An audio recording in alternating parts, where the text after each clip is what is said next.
Today is November 12th, 2025. Wicked for Good releases on the 21st, and I am seeing it on the 23rd. I've never seen the Wicked musical, but given that I have seen part 1, the trailers for part 2, and the Wizard of Oz film, can I predict the sequel's ending? You might think this would be easy because I have so much material to work from, but I can tell you, it's not. I only have 2 minutes of trailer footage for a 2.5-hour movie. I have to decide what is foreshadowing in part 1 versus just a simple moment. And I now know that Wicked is a retelling of the original story. I don't know how they're going to reinterpret it or how much of the original story will be in it. The only hint I have is from the response to my part 1 review, which was a resounding, "This girl is not prepared." And now I think I see why. I'm kind of psychic. I have a fifth sense. And not just the ending, but some pretty key spoilers. So this is me documenting my proof for my psychic abilities, or perhaps the fact that I have none at all. I guess we'll find out in a week. If you don't know the full Wicked story, continue at your own risk. I can't say if what I am about to cover are spoilers because I have no idea if they actually are, but I do make some pretty compelling cases for some pretty big things, so up to you if you want to know what those are. And before anybody calls me a fraud because I could have just looked the plot up online, you're just gonna have to trust me that I didn't, because where would the fun be in that? And also, I actually do want to be surprised when I go see the movie and experience my firsthand satisfaction or embarrassment at how accurate my premonitions are. So let's talk about them. First, I think it's important that we just establish what we know to get a baseline. In part 1, we find out that the wizard and Morrible are behind the suppression of talking animals in Oz. The movie ends with Elphaba choosing rebellion, intent on freeing the animals, and Glinda stays behind, unable to defy the system. Unfortunately, Madame Morrible, the witch that she brands Elphaba as a wicked witch that Oz must hunt down. And I think the trailers give a pretty good idea of where these characters are going to be at the beginning of part 2. It's more important than ever that you lift everyone's spirits. Glinda, for example, it looks like she gets everything she's ever wanted. Madame Morrible, admiration, even sorcery and Fiero. Madame Morrible also inaugurates her as Glinda the Good.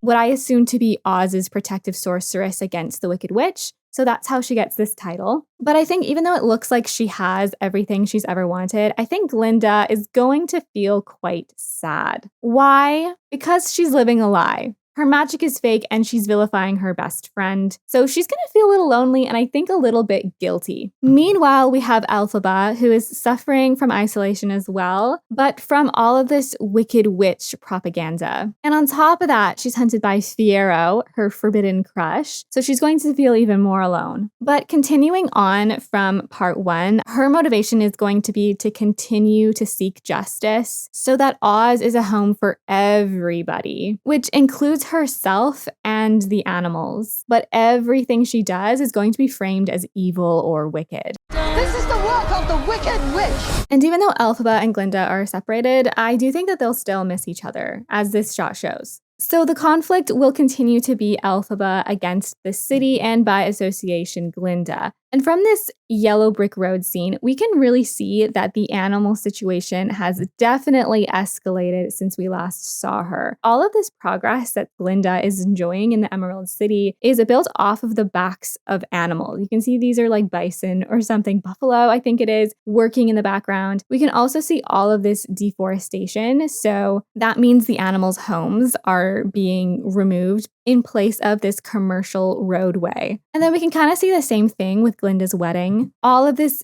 beauty and happiness, I think, is going to be contrasted with this scene where the animals are all suffering in cages. And then we see Elphaba likely releases them. Why is Elphaba here? This scene is Elphaba trying to rescue Dr. Dillamond. Because if you recall, he was caged in the first movie and we don't know where he is. For some reason, I feel like Dr. Dillamond dies. I don't know why.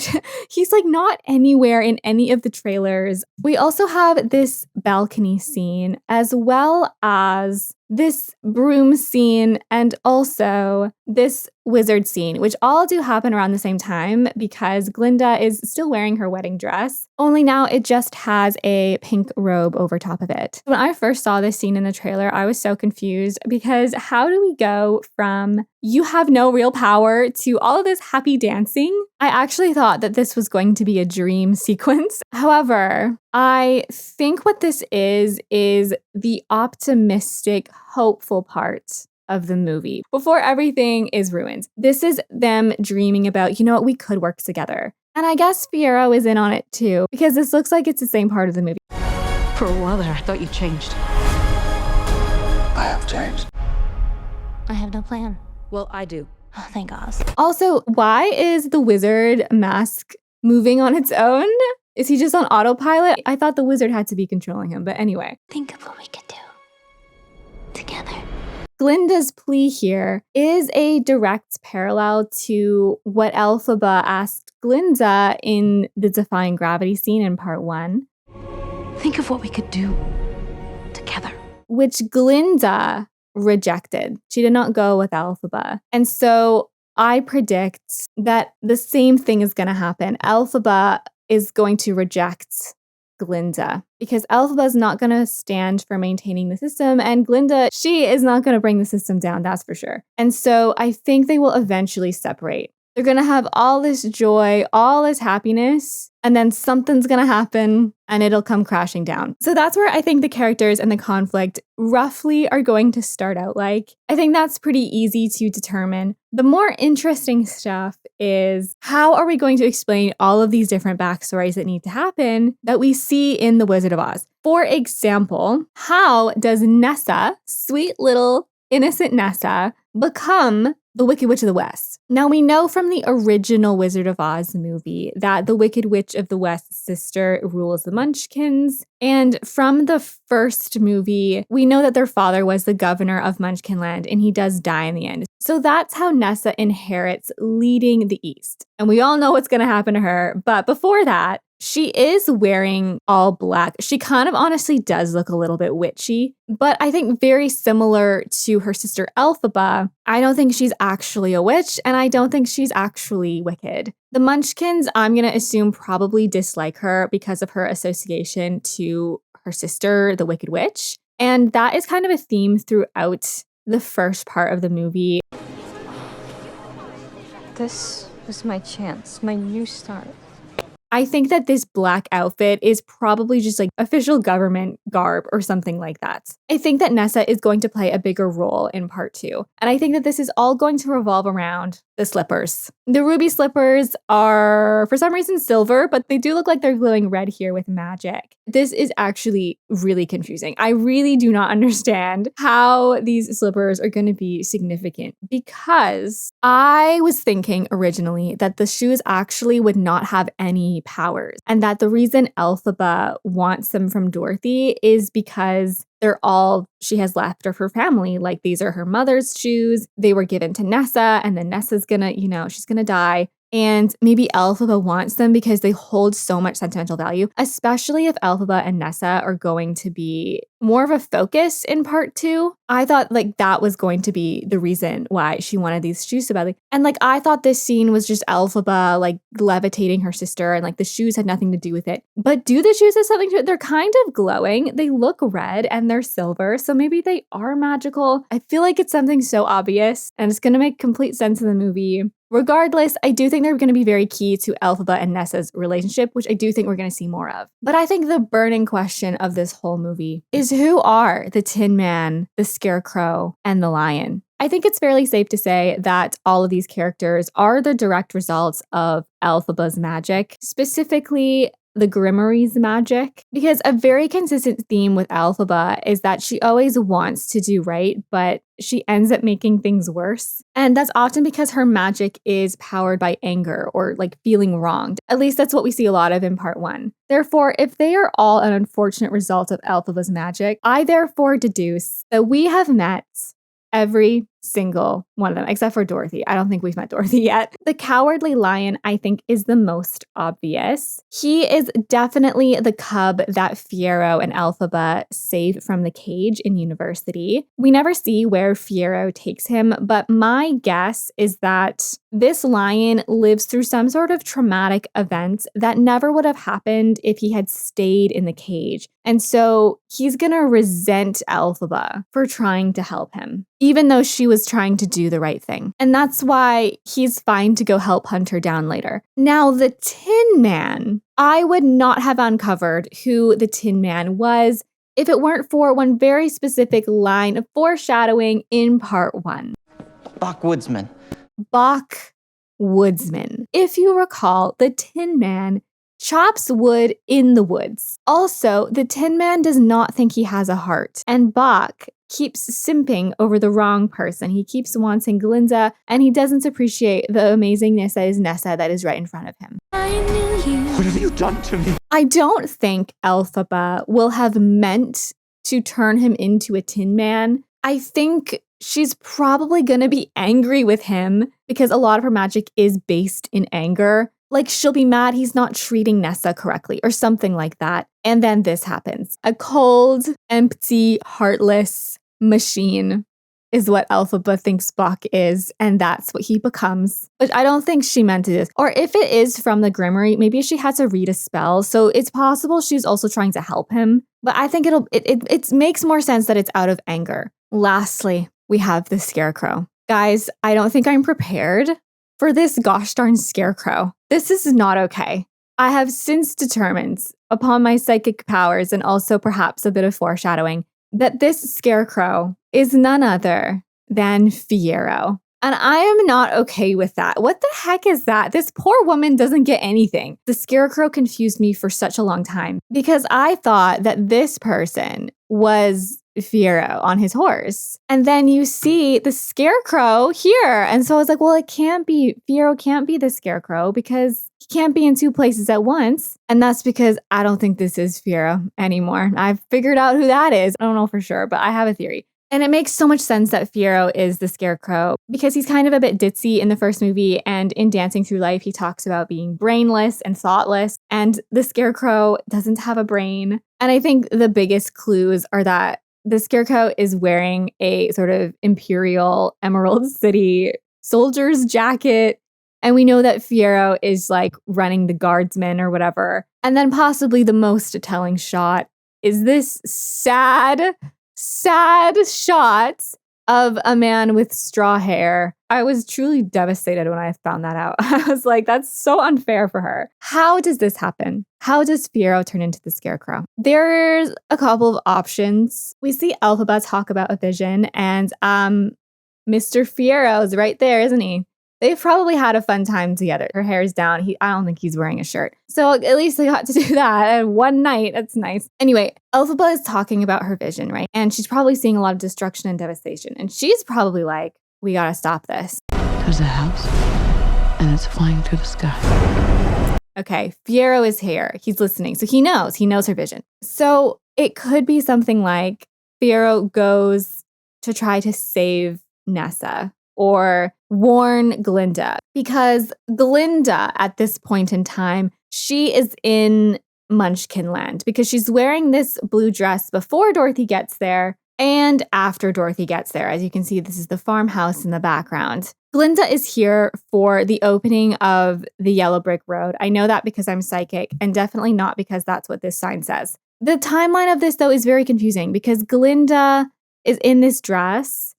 Fiyero is also here, and Madame Morrible is here. But because Glinda is also in this dress when the house arrives, this all has to happen in the same day. But it's a bit confusing because when Elphaba and Fiyero get together, it's nighttime. And also when Madame Morrible sends the tornado, she's wearing a different outfit and it's also nighttime. So I'm very confused why Glinda is wearing the same dress. I guess I'll figure that out in the movie. So yeah, Fiyero either wants to save Glinda or save Nessa or something. And then Elphaba is working on the Grimoire trying to stop this house from crashing into Munchkinland. The other alternative is that in the original Wizard of Oz, Dorothy finds the Scarecrow on a pole It would be insanely dark if the people learn that Fiero is a traitor and like crucify him and put him up on a pole, and then Elphaba has to save him because he's bleeding out, and then she accidentally turns him into a scarecrow. That would be very dark.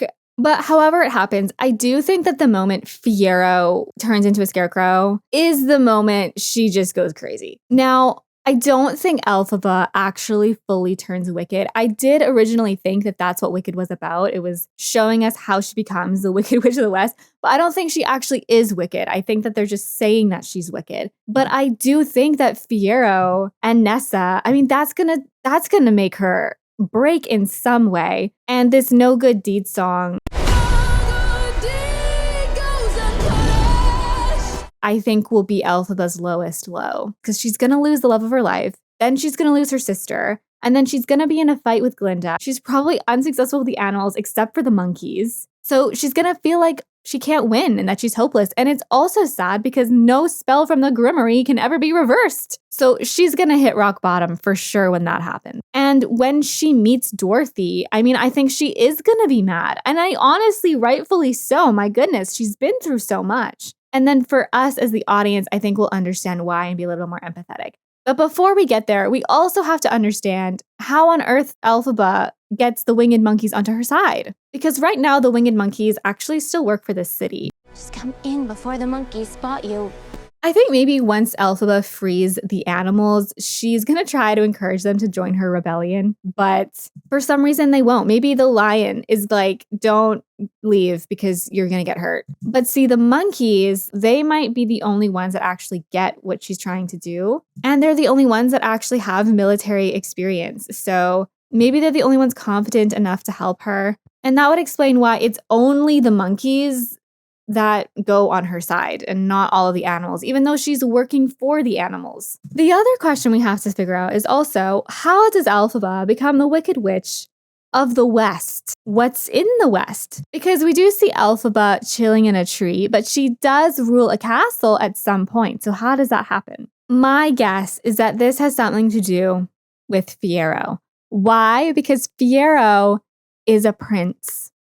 And princes come from castles. Although this castle is very weird. I feel like this is not where Fiero lives, but I'm just going to go with it. I have no other leads. I am interested to see how this plays out, though, because I feel like Elphaba, she's not a conqueror. Like, is she just going to come in and just say, okay, I rule you now? I feel like this castle is maybe abandoned or something because they all rushed to the opportunity that the Emerald City has or something. And the last backstory we need is what's the deal with the tornado? We know that it's Morable's doing. We see this in the trailer. Her specialty is also weather. To be completely honest with you, I've got nothing. I don't know why we're summoning a tornado. I mean, I would assume that it is to fight Elphaba because she's flying around in the skies and our tornado would make it difficult to fly. What I really don't understand is Dorothy's house. Are we summoning Dorothy? Did Elphaba accidentally summon her through the Grimoire? Is she a plan by Madame Morrible? I'm really not sure why Dorothy gets here, just that she does. Also, she's from Kansas, right? And the wizard is also from Omaha, so that there's got to be a connection there. I don't know. I haven't figured that one out yet. This next part is what happens when Dorothy gets here. We see the house in the background. We see a face-off between Elphaba and Glinda. So obviously at this point, they're on opposite ends of ideologies. You can wave that wand all you want, but you have no real power. Now, Dorothy herself, there's so much backstory that we have to establish before she even gets here. So I don't think she's going to be like a huge part of the movie. To be honest, I think Dorothy is just a pawn for this witch hunt against Elphaba. If you watch the original Wizard of Oz, Dorothy kills 2 people without meaning to, and she becomes this unintentional hero. Very different than Glinda and Elphaba, where Glinda has bad intentions and is viewed as good, and Elphaba has good intentions but is viewed as bad. Dorothy has no intentions. She's just here because she suddenly popped into Munchkinland and she has no idea why. And I think she's also here to show how easy it is to believe lies, especially if you don't have the entire context. Again, I'm still confused why Glinda would give Dorothy the shoes. Maybe she's mad about Fiero. Maybe they actually do have some sort of power. I just don't think that Elphaba really cares about power. I mean, she's so powerful on her own, unless she thinks that these shoes have a power that can help people. But yeah, my original thinking is that they just have sentimental value. In the original movie, we see a lot of the Wicked Witch terrorizing Dorothy. She lights a scarecrow on fire. She makes him sleep in a poppy field. I think all of this is going to be some sort of big misunderstanding, although I do think Elphaba will still be frustrated. And when it comes to the poppies, I do think these are going to have a decent significance. They were Dr. Dilliman's favorite flower. Oh my god, what if they have to put him to sleep? Oh my god, that'd be so sad. But also the poppies are significant between Elphaba and Fiero because he gives her a poppy at the train station. She made everyone fall asleep but Fiero in part 1. And also if you watch the original Wizard of Oz, the poppies don't really affect Fiero at all. So there is probably going to be a scene with the poppies, but I'm not quite entirely sure how that's going to play out. Bring me the broom of the Wicked Witch of the West. The wizard seems really sad when he tells everybody to get him the broom of the Wicked Witch. So it leads me to question how evil he actually is. I think the wizard is just so caught up in his sham at this point that he has to say this because that's what the people want. And in the original, it kind of seems like the wizard thinks that this is a really impossible task. So maybe he says this, but he doesn't actually believe that they're going to be able to do it. And there's definitely going to be more to this story as well, because the wizard, I'm pretty sure this man is Elphaba's father. In part 1, he talks about how his greatest desire was to be a dad, who always longed to be a father. Her mystery father drank a green elixir, and I noticed that there is a potions cart in the Defying Gravity Tower, which leads me back to the green elixir. That has to come back into play, and I'm not entirely sure how, but I think they'll have to explain that a little bit more. Like, what was this wizard cooking up? Did he mean to create a magical baby? He was clearly encouraging her mother to drink his elixir. So I do think that that's going to come back here as well. By the time Dorothy gets to Oz as well, the crew will definitely have a vendetta against Elphaba and want to take her down. Bach is bitter. He definitely does not want to be a Tin Man. The lion is resentful because he would have been happy to be in a cage. And now Fiero, this one really threw me for a loop because I was like, Fiero would not want to kill her. And that's when I realized the scarecrow is brainless. I swear to God, does Fiero forget about Elphaba? That is so sad. But that would make sense that he's okay taking the witch down because he doesn't remember who the witch is. Oh my God, I can't. That's gonna be so sad. Like in the original film, I'm assuming that the monkeys are going to take Dorothy. This just feels like there is some huge piece to the puzzle that I am missing. I don't know what is going on with these shoes. Maybe it's not even about the shoes because Elphaba is not actually wicked, right? She might be angry, she might be frustrated, she might hit rock bottom, but I don't think she's gonna want to murder Dorothy. And then when Elphaba has Dorothy, I think a mob will start to form to go and get Dorothy back. So now we're finally at the ending of the movie. What is going to happen? Because the original ending of The Wizard of Oz is not what happens. Stop this. It's gone too far. I think Glinda will see this angry mob and she'll finally realize that she's caused a witch hunt for her best friend. And she can't stop it at this point because of her image. People wouldn't even believe her if she suddenly switched to be on the witch's side. So I think that this will be Glinda's lowest low in the movie. And she'll have some sort of self-reflection of who is the type of person that she actually wants to be. There's this shot of Glinda taking Elphaba's shoes. I don't know why she has Elphaba's shoes. I feel like these are her shoes from school. Maybe she's got to go horseback riding to go save Elphaba, because I do think this is how Glinda redeems herself.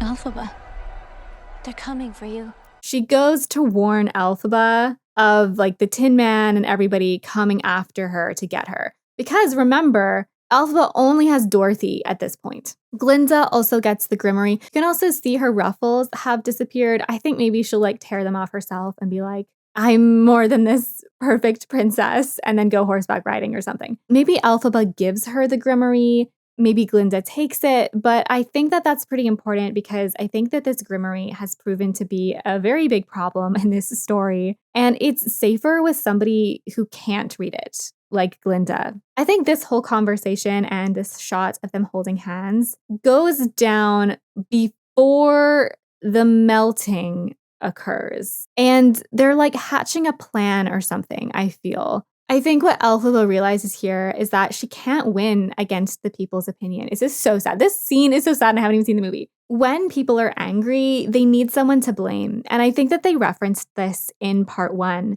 And so Elphaba, I think, takes it. I think she takes the blame. I think Elphaba will essentially decide that she just has to be the evil so that the people can see that it's her and not the animals. But I don't think Elphaba actually dies. I think what she's saying is she needs a new start, and she's willing to die in the eyes of the people. This whole thing with Dorothy, okay, because this is a retelling of The Wizard of Oz, it's got to be some sort of ruse. In fact, the first line and the first couple of minutes of the movie gives a lot away. Glinda, exactly how dead is she? How dead is she is a hint that Elphaba isn't totally dead. We see that there's burning straw and also water, so we know that the scarecrow is probably lit on fire and Dorothy does throw a bucket of water. But this all happens, I guarantee you, on accident, or there's like some sort of plan cooking on in the background, because that the Wicked Witch can melt is a rumor. And I think Glinda starts a new rumor to appease Oz, and they trust her because of her image. In regards to the lion, the Tin Man, and the scarecrow, I feel like they're not in on it either. I feel like it's just Glinda, because Glinda sings she died alone, basically meaning that she was alone in that room. Glinda was not there. I think it would just be the scarecrow, the Tin Man, the lion, and Dorothy. So therefore, I think it's only Glinda that really knows the truth. Elphaba's hat and her broom are symbolic. Leaving her hats behind is Elphaba leaving her wicked identity behind. The broom is proof to the people that she is dead. And she is dead, symbolically. The Wicked Witch is dead, but Elphaba, I think, will still be running around, perhaps on horseback. This would make so much more sense if this was Elphaba. She's getting away secretly, and she's not flying because she doesn't have her broom. So I do not think Elphaba dies. She does not melt. She does not become wicked. And I think that that is her. The only other option that could be Glinda, because I do think that's Glinda in the beginning coming to Elphaba. So maybe that's Glinda again. But I don't know. I think that doesn't make sense because Glinda is doing the voiceover in the beginning of the movie. And she also is coming to Munchkinland in her bubble. And she also has to be at Emerald City to meet Dorothy so that she can send Dorothy home. So I think that that is Elphaba. Dorothy and company must go back to the wizard to give him the broom. So in the original Wizard of Oz, the wizard is revealed to be a sham, and then he grants everybody their heart's desire by basically saying they've had it all along. I do think that the wizard has bad intentions, but he might be shown to be a little bit more gray. If he is going to give everybody their heart's desire, maybe those words are inspired by Elphaba. But I don't know, he also is kind of like a bad person. I wouldn't be surprised if Glinda was involved with his hot air balloon malfunctions so that Dorothy doesn't go with him. Because again, Dorothy is clueless. And Glinda wouldn't want Dorothy to go with the wizard because the wizard is kind of bad. So I think overall, this ending will be kind of gray. Glinda will still be living a lie, but she'll no longer have to tell Elphaba's lie. Elphaba will be living alone, but she'll no longer have that wicked image. I think this part of Glinda putting on her crown, she's wearing her pink dress, this is her gearing up for the lie she's about to tell, perhaps her last lie. Because after this, she goes to Munchkinland to reaffirm to the people that yes, the Wicked Witch of the West is dead. And like this scene is so much sadder when you watch it back if that is the case,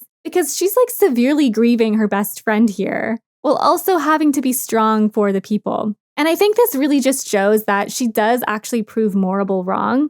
She might not be a sorceress, but she has quite a lot of power over the people. This part really did confuse me though, because she does really look very, very angry at Elphaba's witch statue, especially when she goes to light it. Like, she looks so angry. And I thought originally, like, oh my gosh, Fiero's come between them. And she's like so mad that Fiero chose Elphaba or something. But I think she's actually mad that this even exists, that this is how people remember Elphaba. She's completely angry at this whole thing. Get me out of here, burn this whole storyline to the ground, and move on from it. And I think her story will end with Glinda actually trying to make good now. And I think she'll carry out whatever agenda Elphaba put in motion with the animals, and the animals will live together in peace with the humans. I feel like I am missing something with Elphaba's ending though, because her ending is so sad. Like, her story is just so painful. I think she needs something happy. Please, I hope she gets it. Because she doesn't even get the slippers in the end. If my predictions are correct, she'll literally end this life symbolically with nothing of her old life. Literally nothing. Maybe Glinda like transports the shoes to her or something, because she needs something happy in her ending. A couple of other things that I didn't touch on that we still need to figure out, but I don't really know how it happens. Madame Morrible does have to be defeated, and I don't know if they're both going to do that, or maybe it's by using the Grimoire against her. The other thing that I'm sure is very significant, but I don't know how, is something to do about time. The reason I say that is because there are so many clocks everywhere in part 1. Things look like a clock. There's so many gears. In the very beginning of the movie, Glinda says that Elphaba died on the 13th hour at the time dragon clock or something like that. There's clock chimes in the beginning of the trailer.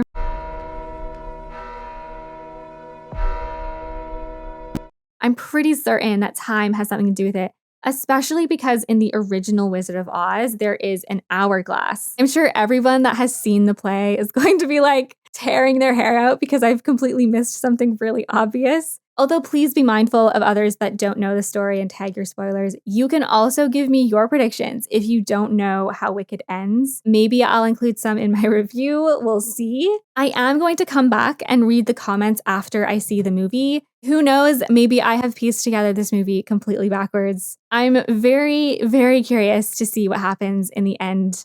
And I just know I'm missing something with these freaking shoes and Dorothy. So I'll be back here in a week if you're watching this in real time, and if you're watching this later, it's probably already out. I hope you have a wickedly good day and night, and thank you so much for watching.